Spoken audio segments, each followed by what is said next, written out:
افضل ایمان ہے کہنا نہیں، دل سے بھی ماننا۔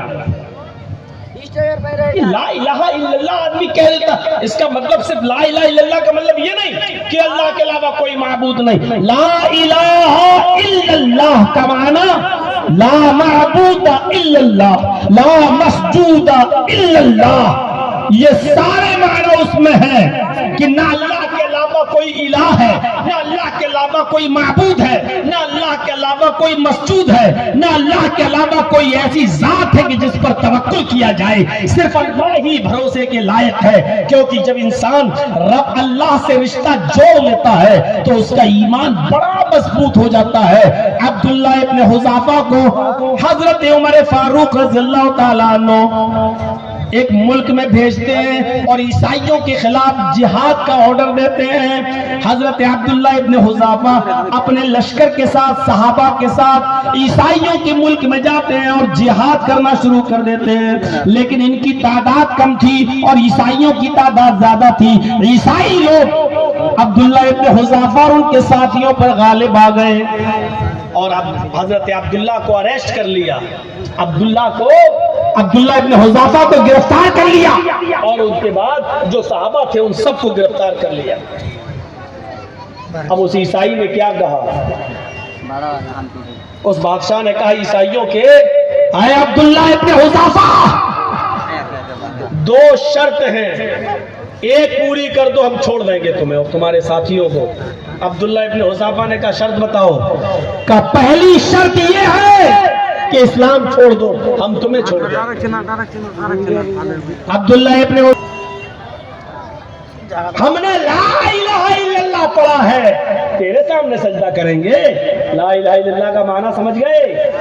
آئے قبروں کی چوکھٹیں چومنے والوں، آئے مزارات پہ سجدے کرنے والوں، عبداللہ ابن حذافہ سے سیکھو۔ کیا کہا؟ مجھے سجدہ کر لو میں چھوڑ دوں۔ عبداللہ ابن حذافہ فرماتے ہرگز نہیں۔ اچھا اسلام چھوڑ دو کا یہ بھی نہیں تو میں تمہیں دردناک سزا دوں گا، تمہیں اور تمہارے ساتھیوں کو۔ لا الہ الا اللہ کا معنی سمجھ لو کیا ہے؟ لا الہ الا اللہ کہہ دیا، مسجد میں پہنچ گئے، لا الہ الا اللہ، وضو بنایا، دعا پڑھ دیا، اشہدو ان لا الہ الا اللہ۔ ارے لا الہ الا اللہ کا معنی کیا ہوتا ہے سمجھو؟ عبداللہ ابن حذافہ سے سیکھو۔ آئے عبداللہ پھر ہم سزا دیں گے تمہیں بھی اور تمہارے ساتھیوں کو، کہاں منظور ہے؟ عبداللہ ابن حذافہ کہتے ہیں عیسائی بادشاہ، میں جب بھی نماز پڑھتا ہوں، یہ سنیے گا جملے، آئے عیسائی بادشاہ، میں جب بھی نماز پڑھتا ہوں تو نماز کے بعد یہی دعا کرتا ہوں کہ اللہ مجھے اس وقت تک موت نہ آئے جب تک کہ میرے جسم کا ایک ایک ٹکڑا تیری راہ میں شہید نہ ہو جائے۔ میری انگلی کاٹی جائے، پھر میری دوسری انگلی، تیسری انگلی، چوتھی انگلی، پھر پنجہ، پھر کلائی، پھر کوہنی، پھر بازو، پھر پیروں کی انگلی، پھر ٹخنا، پھر گھٹنا، پھر جان، پھر کمر، ایک ایک کر کے میرے ٹکڑے کاٹے جائیں اور ہر ایک ٹکڑا تیری راہ میں قربان شہید کیا جائے۔ مجھے اس وقت تک موت نہ آئے جب تک کہ میرے جسم کا ایک ایک ٹکڑا تیری راہ میں شہید نہ ہو جائے۔ یہ میں دعا مانگتا ہوں۔ کہا یہ ایسے نہیں مانے گا۔ آگ لگائی، آگ پر کڑھاؤ رکھا، اس میں تیل ڈالا، تیل کھولنے لگا۔ اس عیسائی بادشاہ نے اپنی جیل سے ایک قیدی کو نکالا، وہ بھی عیسائی تھا، اور اس قیدی کو عبداللہ ابن حذافہ کے سامنے اس کھولتے ہوئے تیل کے اندر ڈال دیا۔ تیل اتنا گرم تھا، اتنا کھولنے والا تھا، جیسی وہ آدمی اس میں ڈالا گیا اس کے جسم کا ایک ایک عضو فوراً الگ ہو گیا، گردن الگ ہو گئی، ہاتھ الگ ہو گیا، پیر الگ ہو گیا اور چرمرا گیا، بالکل چرمرا، پوری باڈی چرمرا گئی۔ عبداللہ ابن حذافہ، تمہیں اور تمہارے ساتھیوں کو یہ سزا دی جائے گی، دیکھ لو کتنی دردناک سزا ہے۔ عبداللہ ابن حذافہ کہتے ہیں عیسائی بادشاہ، اگر تو مجھے اور میرے ساتھیوں کو یہ سزا دے گا تو میں سمجھوں گا کہ میری نماز میں کی جانے والی دعا کی آج قبولیت کا دن ہے. آج میری دعا اللہ کے یہاں پر گائزدی میں قبول ہو رہی ہے. لا الہ الا اللہ کا مطلب سمجھ گئے آپ؟ سجدہ نہیں کیا تکلیفیں اٹھانے کے لیے تیار. عبداللہ بن حذافہ کے اس جملے کو سن کر وہ عیسائی بادشاہ کہتا ہے یار کس مٹی کا بنا ہوا ہے, اس کے سامنے ڈالا میں نے آدمی تو پھر بھی کہہ رہا کہ آج میری قبولیت کی دعا کی قبولیت کا وقت ہے. سمجھ گیا کہ یہ ماننے والا نہیں تو کہا اچھا سنو, آخری شرط اگر اس شرط کو پورا کر دو گے تو جاؤ میں تمہیں اور تمہارے ساتھیوں کو چھوڑ دوں گا. کا شرط بتاؤ.